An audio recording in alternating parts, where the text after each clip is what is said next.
అందరికీ నమస్కారం. నేను మీ స్వప్న. జీవితమస్తు ఛానల్కు స్వాగతం. So question and answers video.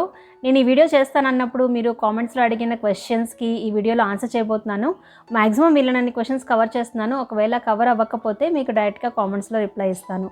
అలాగే చాలామంది చాలా మంచి వీడియో టాపిక్ సజెస్ట్ చేశారు. దాని గురించి కూడా మాట్లాడబోతున్నాను. జనరల్గా నేను వీడియో స్క్రిప్ట్ రాసుకుని చేస్తాను, బట్ ఈ వీడియోలో మీరు అడిగిన క్వశ్చన్స్కి నేను స్ట్రైట్ ఫార్వర్డ్గా ఆన్సర్ చేయాలనుకుంటున్నాను. సో నాకు ఇది కొంచెం కొత్తగా, డిఫరెంట్గా, నర్వస్గా, ఎక్సైటింగ్గా ఉంది. సో చూద్దాం. అండ్ మీరు కనుక ఫస్ట్ టైం ఈ ఛానల్ విజిట్ చేసినట్లయితే నేను life style, self growth related videos మీరు రిలేట్ అయ్యేలాగా యూస్ఫుల్గా, ఇంట్రెస్టింగ్గా చేస్తాను. ఇంతకుముందు పెట్టిన వీడియోస్ కూడా చూడండి, నచ్చితే సబ్స్క్రైబ్ చేసుకోండి. అలాగే నోటిఫికేషన్స్ కోసం బెల్ ఐకాన్ క్లిక్ చేయండి. అలానే వీడియో చివరిలో మంచి ఆలోచన ఉంటుంది, మిస్ కాకుండా వీడియోని లాస్ట్ వరకు చూడండి. సో ఇంకా వీడియో స్టార్ట్ చేసేద్దాం. ఫస్ట్ క్వశ్చన్ ఏంటంటే, భార్గవి గారు అడిగారు జాబ్ ఇంకా స్టడీస్ గురించి చెప్పమని. అండ్ అనుష గారు అడిగారు tell your job and experience. And ఇంకా చాలామంది మా హస్బెండ్ ఏం చేస్తారు అని అడిగారు. సో ఇవన్నీ కలిపి ఆన్సర్ చేస్తాను. నేను మా హస్బెండ్ బాలు వైజాగ్లో ఆంధ్ర యూనివర్సిటీలో బీటెక్ చేశాము. అండ్ ఫైనల్ ఇయర్లో క్యాంపస్ సెలక్షన్స్లో నేను విప్రోకి, తనకి సిఎస్సి కంపెనీకి సెలెక్ట్ అయ్యాము. అండ్ 2.5 years వర్క్ చేసిన తర్వాత మేము పూణే షిఫ్ట్ అయ్యాము. పూణే ఆమ్డాక్స్ అనే కంపెనీలో ఇద్దరం జాయిన్ అయ్యాము. అండ్ ఆ టైంలోనే మా మ్యారేజ్ కూడా అయింది. అండ్ పూణేలో 5 years ఉన్నాము. ఆ 5 years కూడా చాలా బాగా ఎంజాయ్ చేసాం అనమాట. ఈవెన్ ప్రొఫెషనల్గా నేను చాలా నేర్చుకున్నాను. టెక్నికల్గా, సైకలాజికల్గా చాలా డిఫరెంట్ పీపుల్తో వర్క్ చేశాను. అండ్ చిన్న చిన్న ఆన్సైట్ ట్రిప్స్కి వెళ్ళాను. ఇంకా పూణే చుట్టుపక్కల హిల్ స్టేషన్స్కి వెళ్ళే వాళ్ళం రెయినీ సీజన్స్లో. అండ్ మగర్పట్ట అని ఒక గేటెడ్ కమ్యూనిటీలో ఉండేవాళ్ళము. అందులోనే ఆఫీసెస్ ఉంటాయి, రెసిడెన్షియల్ ఏరియా కూడా ఉంటుందన్నమాట. చాలా బ్యూటిఫుల్గా ఉండేది. సో ఫ్రెండ్స్, కొలీగ్స్తో బాగా ఎంజాయ్ చేసేవాళ్ళము. సో అదొక ఫీల్ గుడ్ మూవీలా ఉండేదన్నమాట. And then started struggle. అప్పుడు నేను ఒక miscarriage and ectopic pregnancy face చేశాను. అండ్ ఆ టైంలోనే మేము హైదరాబాద్ కూడా షిఫ్ట్ అయిపోయాము. అండ్ ఇంకా నేను కన్సీవ్ అవ్వడానికి కొంచెం మెడికేషన్ తీసుకోవాల్సి వచ్చింది. అండ్ హాస్పిటల్ విజిట్స్ ఉండేవి. సో కొంచెం స్ట్రెస్ తగ్గించుకుందాం అని చెప్పి ఆ టైంలో నేను లాంగ్ లీవ్ తీసుకున్నాను జాబ్కి. సో తర్వాత ఇంకా ప్రెగ్నెన్సీ రావడం, ఆర్య పుట్టడం, ఇంకా ఆర్యని చూసుకోవాలని చెప్పి జాబ్ రిజైన్ చేస్తాను. సో మా హస్బెండ్ అయితే ఇప్పుడు ఐటీలో టెక్నికల్ ఆర్కిటెక్ట్గా వర్క్ చేస్తున్నారు. సో అదనమాట సంగతి. రజిత గారు అడిగారు, ఎప్పుడు కూడా పాజిటివ్గా, మోటివేటెడ్గా ఉండాలంటే ఏం చేయాలి, మీ బూస్టప్ ఏంటి, ఇలా ఉండడానికి చెప్తారా అని. రజిత గారు, ఎప్పుడు పాజిటివ్గా, మోటివేటెడ్గా అనేది నిజంగా అంత పాసిబుల్ ఏం కాదండి. నాకు కూడా లో డేస్, బ్యాడ్ డేస్, డల్గా ఉండే మూమెంట్స్ అవన్నీ ఉంటాయి. కానీ ఒక ఇంపార్టెంట్ విషయం ఏంటంటే, మనం ఏదైనా బ్యాడ్ మూడ్లో ఉన్నప్పుడు వీలైనంత త్వరగా మళ్ళీ మనం మంచి మూడ్కి వచ్చేలాగా చూసుకోవాలి. సో ఎందుకంటే బ్యాడ్ మూడ్లో ఉన్నప్పుడు ఆ ఎఫెక్ట్ మన చుట్టూ ఉన్న వాళ్ళ మీద పడుతుంది. అండ్ మన పనులన్నీ పోస్ట్పోన్ చేస్తాము, టైం వేస్ట్ చేస్తాము. సో ఆ రీజన్కి యాక్చువల్గా ఇది చాలా వెరీ వెరీ ఇంపార్టెంట్ పాయింట్ అనమాట, ఇలా త్వరగా గుడ్ మూడ్లోకి రావడం అనేది. దీని గురించి కూడా నేను డీటెయిల్గా ఒక వీడియో చేయాలని అనుకుంటున్నాను. ఎందుకంటే మనం చాలామంది తెలియకుండా అలా టైం వేస్ట్ చేసేస్తాం. మనం కనీసం అనుకోని కూడా అనుకోము త్వరగా దాని నుంచి బయటికి రావాలి అని చెప్పి. సో అదనమాట. సో నేను ఈ మధ్య చాలా బాగా ప్రాక్టీస్ చేస్తున్నాను అనమాట. ఎప్పుడన్నా బ్యాడ్ మూడ్ వచ్చినా, నో దిస్, ఈ మూడ్లో ఎక్కువసేపు ఉండకూడదు, త్వరగా బయటికి రావాలి, మంచి మూడ్లోకి రావాలి అని చెప్పి. సో అలా నేను ప్రాక్టీస్ చేసి చాలా వరకు ఇంప్రూవ్ అయ్యాను. సో ఎక్కువ నేను వీళ్ళనంత పాజిటివ్ మూడ్లోనే ఉండడానికి ట్రై చేస్తున్నాను అనమాట. నెక్స్ట్ అపర్ణ గారు అడిగారు, మీ ఇన్స్పిరేషన్ ఎవరు, మీ favourite person other than family, and మీ favourite hobby, and your favourite subject and favourite book. So నా ఇన్స్పిరేషన్ వచ్చి జనరల్గా నేను ఎవరిలో ఏ మంచి విషయం కనిపించినా చూసి ఇన్స్పైర్ అవుతూ ఉంటాను. అలా కాకుండా కొంచెం హై లెవెల్ ఇన్స్పిరేషన్ అంటే సద్గురు అండ్ రామ్ గోపాల్ వర్మ అని చెప్తాను. ఎందుకంటే వాళ్ళ నుంచి నేర్చుకున్న కొన్ని థాట్స్ నాకు లైఫ్లో చాలా యూజ్ అయ్యాయి. అలా నేను ఇద్దరిని ఏదో బ్లైండ్గా ఫాలో అయిపోను అండ్ కంప్లీట్గా అన్నిటికీ రిలేట్ అయిపోతానని లేదు, బట్ కొన్ని పాయింట్స్ నాకు చాలా యూజ్ అయ్యాయి అనమాట. సో వాళ్ళిద్దరూ నాకు favourite people other than family. And next favourite hobby అంటే నాకు మెయిన్గా 2 ఉన్నాయి. ఫస్ట్ ఏంటంటే లిజనింగ్ టు సాంగ్స్ వినడం అంటే నాకు చాలా ఇష్టం అనమాట. అండ్ చాలా డెప్త్గా ఇన్వాల్వ్ అయ్యి ఫీల్ అయ్యి వింటాను సాంగ్స్. అండ్ నెక్స్ట్ వచ్చి బుక్స్ చదవడం. అది నేను ఒక 2 years బ్యాకే స్టార్ట్ చేశాను అనమాట. సో బుక్స్ చదవడం అనేది నేను చాలా బాగా ఎంజాయ్ చేస్తాను. నాకు ఎప్పుడు అనిపిస్తుంటుంది ఇంతకు ముందల్లా ఎందుకు బుక్స్ చదవలేదు అని చెప్పి. చాలా ఆర్య పుట్టకముందు ఎంత టైం ఉందో ఆ టైం అంతా వేస్ట్ చేశానని అనిపిస్తూ ఉంటుంది. ఇంకా ఫేవరెట్ బుక్ అడిగారు. యాక్చువల్గా నేను ఇప్పటివరకు చదివిన బుక్స్ అన్నీ నా ఫేవరెటే. అంటే అన్నిటి నుంచి ఏదో ఒకటి నేర్చుకున్నాను. Like atomic habits, eat that frog, how to stop worrying and start living, ఇలాగా. అండ్ రీసెంట్గా నేను లాస్ట్ వీక్ ఒక రీవైర్ యువర్ బ్రెయిన్ అనే బుక్ చదివాను. అదైతే చాలా చాలా నచ్చేసింది. సో అదే నా favourite book. Next favourite subject అయితే డౌట్ లేకుండా మ్యాథ్స్ అని చెప్తాను. ఎందుకంటే నాకు లాజికల్ థింకింగ్ అంటే ఇష్టం అండ్ మ్యాథ్స్ చేయడాన్ని బాగా ఎంజాయ్ కూడా చేసేదాన్ని అనమాట. సో స్కూల్లో వేరే సబ్జెక్ట్స్ ఏమో కానీ మ్యాథ్స్ టీచర్స్కి మాత్రం నేను బాగా నోటెడ్ అండ్ మ్యాథ్స్లో ఎప్పుడు టాప్లో ఉండేదాన్ని. నెక్స్ట్ పద్మ గారు అడిగారు, what is your childhood memory and what is your favourite food? Memory అంటే ఇందాక మ్యాథ్స్ గురించి చెప్పాను కదా, దాని రిలేటెడే చెప్తాను. నేను ఇంటర్మీడియట్లో ఉన్నప్పుడు మ్యాథ్స్ లెక్చరర్ క్లాస్ తీసుకుంటున్నారు అండ్ ఇంకో 5 minutesలో లంచ్ బ్రేక్ అనమాట. అండ్ ఆ సార్ అయితే చాలా స్ట్రిక్ట్గా సీరియస్గా ఉండేవాళ్ళు. సో ఆయన ఇంకా 5 minutesకి లంచ్ బ్రేక్ అనగా నన్ను ఒక కొంచెం కష్టమైన క్వశ్చనే అడిగారు అండ్ నేను దాన్ని సాల్వ్ చేస్తాను. అప్పుడు ఆయన నా కడుపు నిండిపోయిందమ్మా అన్నారనమాట. సో నాకు అది చాలా చాలా హ్యాపీగా అనిపించింది. ఆయన కడుపు నిండిపోవడం ఏమో కానీ నేను నిజంగా అప్పుడు చాలా ఆకలిగా ఉన్నాను. నా కడుపు నిండిపోయింది ఆయన అన్న మాటకి. సో అది అప్పుడప్పుడు గుర్తొస్తూ ఉంటుంది, నాకు చాలా హ్యాపీగా అనిపిస్తుంది. సో అదొక మెమరీ. అండ్ ఫేవరెట్ ఫుడ్ వచ్చి చికెన్, ఎగ్స్, ఫిష్ నా ఫేవరెట్. నెక్స్ట్ శౌర్య గారు అడిగారు, మీరు జాబ్ ఈజీగా ఎలా మానేశారు అని. శౌర్య గారు అంత ఈజీగా ఏం మానేయలేదండి, కొంచెం కష్టంగానే డెసిషన్ తీసుకున్నాను. బట్ ఏంటంటే ఆ టైంలో నాకు అది ప్రయారిటీ అనిపించింది. అంటే నేను కన్సీవ్ అవ్వడము, స్ట్రెస్ లేకుండా చూసుకోవడం ప్రయారిటీ అనిపించింది కాబట్టి నేను అప్పుడు లీవ్ పెట్టగలిగాను. తర్వాత ఆర్యాన్ని చూసుకోవడం కూడా ప్రయారిటీ అనిపించింది కాబట్టి నేను రిజైన్ చేశాను. నెక్స్ట్ సింధు గారు అడిగారు, ఆఫీస్లో వర్క్ చేస్తే లైఫ్ ఫుల్ఫిల్లింగ్ ఆర్ ఇంట్లో హౌస్ వైఫ్ ఫుల్ఫిల్లింగా అని అడిగారు నాకు. So frankly speaking like house వైఫ్గా ఉండాలంటే నేను ఆల్రెడీ వర్క్ చేశాను, చదువుకున్నాను, వర్క్ చేశాను కాబట్టి ఎంతైనా అనిపిస్తూ ఉంటుంది మిస్ అవుతున్నామని చెప్పి. బట్ నాకు ఈ కొన్ని ఇయర్స్లో నాకు ఏంటంటే ఆర్యాన్ని చూసుకోవడం అండ్ నా సెల్ఫ్ కేర్ అండ్ ఫ్యామిలీని చూసుకోవడం ఇది బాగా ఒక టైప్ ఆఫ్ లైఫ్ స్టైల్ అలవాటైపోయింది. మేబీ ఇప్పుడు నేను మళ్ళీ జాబ్కి వెళ్ళినా కూడా నాకు ఇక్కడ ఏదో మిస్ అయినట్టు అనిపిస్తుంది అని అనిపించింది. సో 2 బ్యాలెన్స్ అయ్యే విధంగా యూట్యూబ్ ఛానల్ స్టార్ట్ చేశాను అనమాట. సో నెక్స్ట్ క్వశ్చన్ ప్రసన్న గారు, who is your childhood teacher? YouTube channel start చేయడానికి ఇన్స్పిరేషన్ ఎవరు and your favourite YouTube channel ఏంటి అని అడిగారు. సో ఫేవరెట్ టీచర్ అంటూ స్పెసిఫిక్గా ఎవరు లేరండి, అందరూ ఇష్టమే. అండ్ ఎస్పెషల్లీ మ్యాథ్స్ టీచర్స్ అంటే నాకు చాలా ఇష్టం. And then favourite YouTube channel అంటే సలోని శ్రీవాస్తవ అని ఒక అమ్మాయి ఉంది. తన వీడియోస్ ఫస్ట్ టైం చూసినప్పుడు నాకు చాలా బాగా నచ్చేసాయి అనమాట. చాలా డిఫరెంట్గా, చాలా ఫీల్ గుడ్గా అనిపించాయి. సో నాకు కూడా తన ఛానల్ చూసినప్పుడు నాకు కూడా ఇలాంటి వీడియోస్ తీయాలి అని అనిపించేది అనమాట. సో తనే నాకు ఇన్స్పిరేషన్ అండ్ ఫేవరెట్ ఛానల్ కూడా సలోని శ్రీవాస్తవ. నెక్స్ట్ క్వశ్చన్ శైలజ గారు అడిగారు, ఓన్లీ కిడ్ మోటివేషన్ ఇవ్వండి అని. నేను ఇంతకుముందు వీడియోలో కూడా చెప్పాను, లైక్ ఎప్పుడైనా సరే 2 పిల్లలు ఉంటే బాగుంటుంది. సో కుదిరితే 2 పిల్లలు. ఒకవేళ ఏదైనా రీజన్స్కి మనకి ఆప్షన్ లేక ఒక్కళ్ళే అని డిసైడ్ అయినప్పుడు, వన్స్ ఇంకా ఫిక్స్ అయిపోయినప్పుడు మనం ఇంకా ఎప్పుడు మళ్ళీ వెనక్కి తిరిగి అరే ఇంకొకళ్ళు ఉంటే బాగుండేది, వీడొక్కడే అయిపోతున్నాడు ఇలా ఫీల్ అవ్వడం అనేది మాత్రం అస్సలు కరెక్ట్ కాదు. ఎందుకంటే మనం అది ఫీల్ అవుతుంటే ఇండైరెక్ట్గా మన పిల్లల మీద కూడా అది పడుతుంది. వాళ్ళు అదొక వీక్ పాయింట్ లాగా కన్సిడర్ చేసే ఛాన్స్ ఉంటుందన్నమాట. అలా కాకుండా ఏం పర్లేదు, ఇప్పుడు ఈ వరల్డ్లో చాలామంది ఉన్నారు, సింగిల్ కిడ్స్ హ్యాపీగా ఉన్న వాళ్ళు చాలామంది ఉన్నారు. సో వన్స్ డిసైడ్ అయిపోయాక మళ్ళీ ఇంకా వెనక్కి ఆలోచించకుండా మీరు మీ కిడ్కి చేయాల్సింది లైక్ క్వాలిటీ టైం స్పెండ్ చేయడం, ధైర్యంగా పెంచడం, ఇలాంటివన్నీ నేర్పిస్తే బాగుంటుంది. నెక్స్ట్ శైలజ గారు అడిగారు, మీరు ఫాలో అయ్యే హ్యాబిట్స్లో టాప్ 3 బెస్ట్ హ్యాబిట్స్ అని. సో ఫస్ట్ వన్ వచ్చి వెజిటేబుల్ జ్యూస్. ఎందుకంటే నేను చాలా కన్సిస్టెంట్గా ఫాలో అయ్యాను, బట్ యాక్చువల్లీ లాస్ట్ 2-3 మంత్స్లో గ్యాప్ వచ్చింది. ఎందుకంటే ఈ కరోనా టైం వచ్చినప్పుడు నేను మార్నింగ్ లేస్ చేయలేక అలా కొన్ని రీజన్స్కి నేనే గ్యాప్ ఇచ్చాను. సో మళ్ళీ స్టార్ట్ చేయబోతున్నాను, that is one thing. And next ఏంటంటే ఎర్లీ డిన్నర్ కూడా ఒక మంచి హ్యాబిట్ అనే చెప్పచ్చు. అది కూడా కన్సిస్టెంట్గా ఫాలో అవుతున్నాను. లైక్ 7:30 తర్వాత ఇంకా నేను ఏం తిన్నాను అనమాట. అండ్ దెన్ థర్డ్ వచ్చి నేను నైట్ పడుకోవడానికి వెళ్ళేటప్పుడు బెడ్ దగ్గరికి ఇంకా ఫోన్ అనేది తీసుకెళ్ళను, హాల్లోనే ఉంచేసి వెళ్తాను అనమాట. ఇనిషియల్గా నేను దాంతో చాలా స్ట్రగుల్ అయ్యాను, అలా తీసుకెళ్ళడం వల్ల కొంచెం స్లీపింగ్ ప్రాబ్లమ్స్. సో ఇప్పుడైతే కంప్లీట్గా నేను హాల్లో పెట్టేసి వెళ్తాను అనమాట. సో అదొక హ్యాబిట్. నెక్స్ట్ క్వశ్చన్ లక్ష్మి గారు అడిగారు, how you overcome ectopic and miscarriage? ఆ టైంలో డిప్రెషన్లోకి వెళ్లకుండా ఎలా ఫేస్ చేయాలి అని అడిగారు అనమాట. సో లైఫ్లో కొన్ని అన్ఫార్చునేట్ థింగ్స్ జరుగుతాయి, మనం వాటిని యాక్సెప్ట్ చేయాలి, తప్పదు.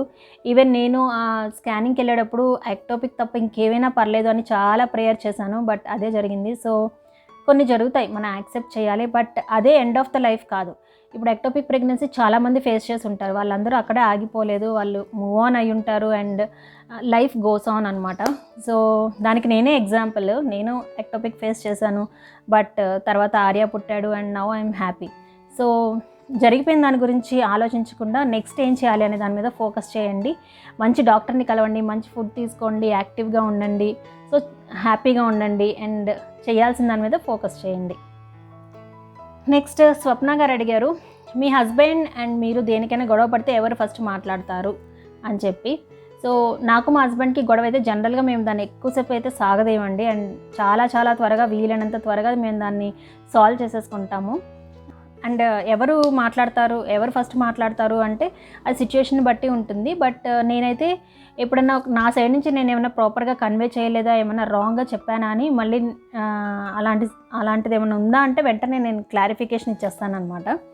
సో అండ్ కొంచెం ఏమైనా నా మిస్టేక్ ఉంది అని అనిపిస్తే నేను ఎలాంటి ఈగో ఫీలింగ్ పెట్టుకోకుండా సారీ చెప్పేస్తాను. ఈవెన్ తను కూడా అంతే, ఏదైనా మిస్టేక్ ఉంది అని తనకు అనిపిస్తే మాత్రం సారీ చెప్పడానికైతే ఇద్దరం వెనకాడం అనమాట.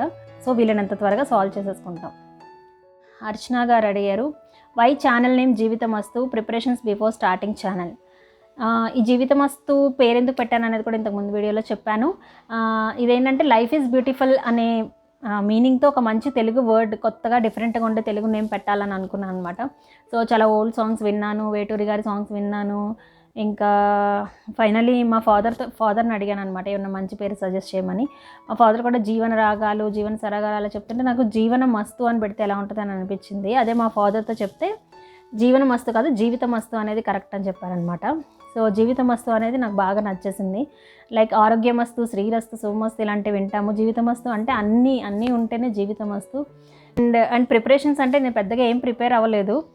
మేము కొత్తగా హౌస్ తీసుకున్నాం కాబట్టి కిచెన్ టూర్ చేద్దామని కిచెన్ టూర్తో స్టార్ట్ చేశాను. అండ్ మైండ్లో ఒక 5 వీడియో టాపిక్స్ పెట్టుకుని స్టార్ట్ చేశాను అంతే. అండ్ నెక్స్ట్ ఒక్కొక్క టాపిక్ మీకు ఏది యూజ్ అవుతుంది అని ఆలోచించుకుంటూ చేస్తూ వచ్చాను. So next question from Karishma, మీరు ఇంట్లో కూల్గా సింపుల్గా ఎలా ఉంటారు, ఇంత స్వీట్గా ఎలా మాట్లాడతారు అని అడిగారు. యాక్చువల్గా వీడియో చూసి నేను కూల్గా ఉన్నాను, కామ్గా ఉన్నాను అని గెస్ చేయడం కరెక్ట్ కాదు. బట్ ఎనీవేస్ మీరు గెస్ చేసింది అయితే కరెక్టే. నేను కొంచెం కూల్గా కామ్గానే ఉంటాను. మేబీ దీనికి రీజన్ నా బేసిక్ నేచర్ అయి ఉండొచ్చు. నేను చిన్నప్పటి నుంచి కూడా కొంచెం కామ్గా అలా ఉంటాను. అంటే ఎక్కువ ఎక్స్ప్రెసివ్గా అండ్ ఎక్కువ రియాక్ట్ అయిపోయి అలా అయితే ఉండను అనమాట. సో అది నా బేసిక్ నేచర్. అండ్ సెకండ్ విషయం వచ్చి, నా చుట్టూ ఎవరు నన్ను ఇబ్బంది పెట్టేవాళ్ళు లేరు. అందరూ నన్ను చాలా బాగా చూసుకుంటారు, మా parents, husband, in-laws. So maybe అదొక రీజన్ అయి ఉండొచ్చు. అండ్ కూల్గా కామ్గా ఉంటాను, కానీ అప్పుడప్పుడు ఓవర్ థింకింగ్, అనవసరమైన విషయాలకి వర్రీ అవ్వడం కూడా చేస్తూ ఉంటాను. బట్ ఈ విషయంలో చాలా ఇంప్రూవ్ అయ్యాను అనమాట. నేను అవన్నీ కూడా తగ్గించుకున్నాను. నెక్స్ట్ క్వశ్చన్ సునంద గారు అడిగారు, నీ మీద నీకు ఉండే కాన్ఫిడెన్స్ ఏంటి అని. కాన్ఫిడెన్స్ అంటే ఇక్కడ నేనేం తప్పు చేయట్లేదు, నన్ను నేను ఇంప్రూవ్ చేసుకుంటున్నాను అండ్ మీకు ఆ మంచి ఐడియాస్ మీకు కూడా షేర్ చేస్తున్నాను. సో మంచి పనే చేస్తున్నాను, అదే నా confidence. So next question Krishnaveni గారు అడిగారు, మదర్ సింగిల్ అయినప్పుడు సన్ని యూఎస్ పంపించడం కరెక్టా కాదా అని. సో యాక్చువల్గా నేను రిలేషన్షిప్స్లో బిలీవ్ చేసేది ఏంటంటే అవతల వాళ్ళకి వీళ్ళనంత ఫ్రీడమ్ ఇవ్వాలి, అంటిల్ అన్లెస్ వాళ్ళని ఇబ్బంది పెట్టుకుంటే తప్ప. సో నేను కనుక మదర్ పొజిషన్లో ఉంటే తప్పకుండా తనకి బాగా ఇంట్రెస్ట్ ఉంది, వెళ్ళాలి అండ్ మంచి ఆపర్చునిటీ అంటే తప్పకుండా వెళ్ళమని చెప్తాను. అండ్ సింగిల్ మదర్గా ఉండడం కూడా ఛాలెంజింగే. సో దానికోసం మనం ఏం చేయొచ్చు అని ఆల్టర్నేటివ్స్ చూసుకోవాలి. అండ్ సన్తో కూడా డిస్కస్ చేయాలి ఏమేమి ఇష్యూస్ ఉన్నాయని చెప్పి, అండ్ ఎవ్రీడే మాట్లాడుకోవాలి అని అనుకోవడం. అండ్ అలానే ఒంటరిగా ఉండకుండా ఏమన్నా హాబీస్ మీద వర్క్ చేయడము, ఎంగేజ్ చేసుకోవడము చేసుకుంటే మంచిది. నెక్స్ట్ ఈ క్వశ్చన్ చాలామంది అడిగారండి. యాక్చువల్గా వీడియో చేయమని అన్నారు, కోపం ఎలా తగ్గించుకోవాలి అని చెప్పి. డెఫినెట్గా దీని మీద వీడియో చేయడానికి ట్రై చేస్తాను. బట్ ఇప్పుడు సింపుల్గా చెప్పాలి అంటే, ఇప్పుడు కోపం అంటే మనం ఒకళ్ళు ఇరిటేట్ చేసినప్పుడు, లేకపోతే ఏదైనా సిచ్యువేషన్లో మనం ఇరిటేట్ అవుతాము అండ్ మనము వెంటనే రెస్పాండ్ అయ్యి అరవడమో తిట్టడమో చేస్తే అది కోపం చూపించడం. సో మనం ఈ ఇరిటేషన్ కలిగినప్పుడు అండ్ మనం రెస్పాండ్ అవడానికి మధ్యలో చిన్న గ్యాప్ తీసుకుని కొంచెం దీన్ని ఇంకొంచెం బెటర్గా ఏమైనా హ్యాండిల్ చేయొచ్చా అని ఆలోచిస్తే కోపం అనేది కంట్రోల్ చేసుకోగలుగుతాము. అండ్ ఇది చాలా అంత ఈజీ కాదు, బట్ ప్రాక్టీస్ మీద మనం డెవలప్ చేసుకోవచ్చు. నేను ఈ మధ్య చదివిన రీవైర్ యువర్ బ్రెయిన్ అనే బుక్లో కూడా బ్రెయిన్ అనేది హార్డ్ వైడ్ కాదు, అంటే మనము ఏదైనా ప్రాక్టీస్ ద్వారా ఎలాంటి బిహేవియర్ అయినా మార్చుకోవచ్చు అని చెప్పి ఈ మధ్య రీసెర్చ్లో అండ్ ఎక్స్పెరిమెంట్స్లో తెలిసింది అని ఆ బుక్లో మెన్షన్ చేశారనమాట. సో మనం దీన్ని ప్రాక్టీస్ చేస్తే స్లోగా కోపం తగ్గించుకోవచ్చు. మనకి ఇరిటేషన్ వచ్చినప్పుడు అండ్ మనం రియాక్ట్ అయ్యే మధ్యలో గ్యాప్ తీసుకొని ఆలోచించాలన్నమాట. సో ఇది ప్రాక్టీస్ చేస్తే తప్పకుండా చేంజ్ వస్తుంది. నెక్స్ట్ శ్రావణి గారు అడిగారు, ఇష్టం లేని చోట ఉంటూ దానివల్ల డిప్రెషన్ ఎలా తగ్గించుకోవాలి అని చెప్పి. శ్రావణి గారు ఇక్కడ 2 ఆప్షన్స్. ఇష్టం లేని చోట అంటే ఐదర్ మనం ఆ ప్లేస్ నుంచి వెళ్ళిపోవడం బెటర్, లేకపోతే ఆ ప్లేస్ని యాక్సెప్ట్ చేయడం బెటర్.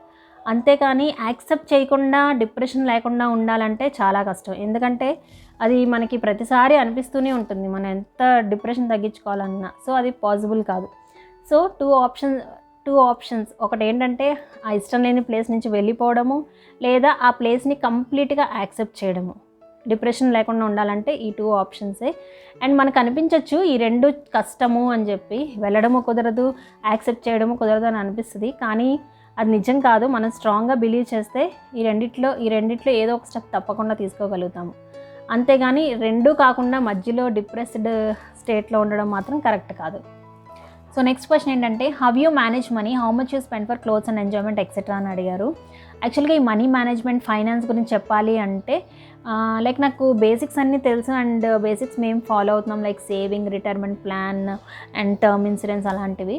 బట్ ఈ ఏరియాలో నేను ఇంకా ఎక్స్ప్లోర్ చేయాల్సి ఉంది. లైక్ పక్కా మనీ మేనేజ్మెంట్, బడ్జెటింగ్ అలాంటివి అయితే నేను ప్రస్తుతానికి ఏం చేయట్లేదు.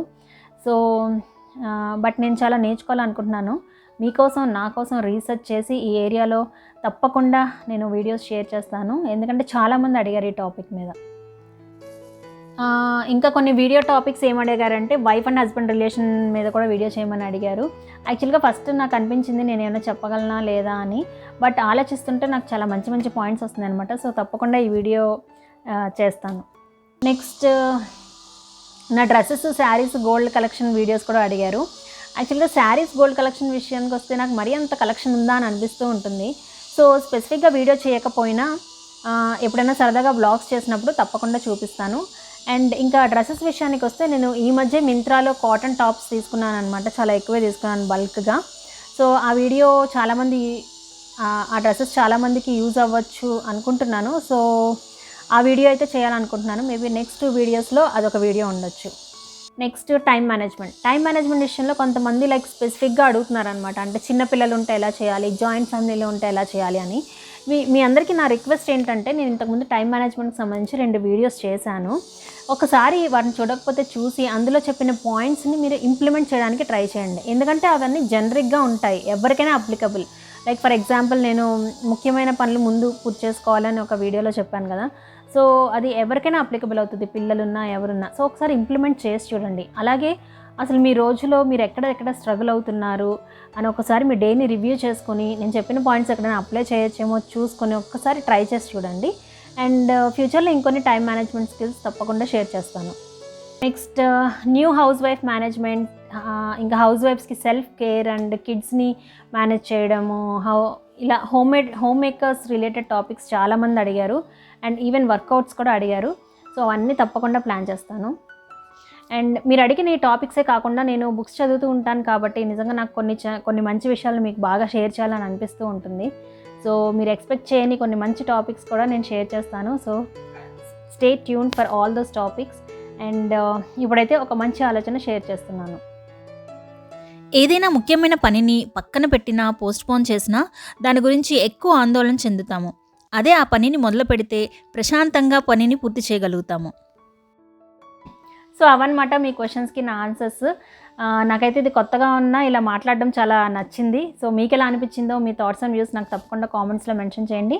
వీడియో నచ్చితే లైక్ చేయండి. మరొక మంచి వీడియోతో మీ ముందుకు వస్తాను. అప్పటి వరకు జీవితమస్తు.